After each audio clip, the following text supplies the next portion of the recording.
this is Silvio with a tip for you on wrapping a hose so you don't get kinks in it.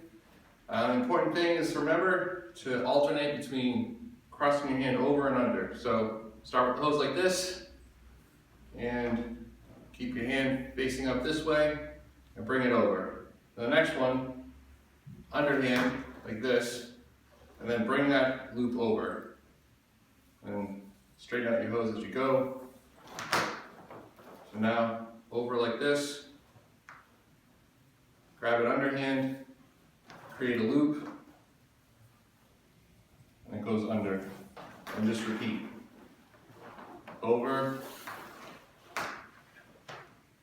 under,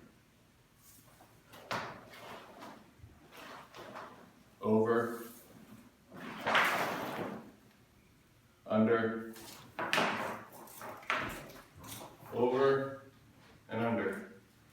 And then when you're ready to plug in your gun, just gotta remember to start from the same side that you started the wrap. So this was the lead.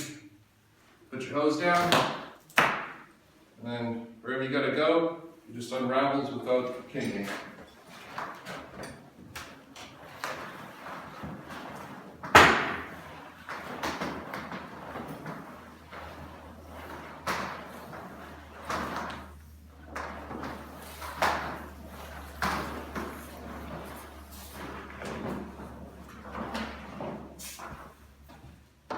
That's it. This is Silvio with Novus Building and Remodeling, based out of Boston. Hope this tip helps you out.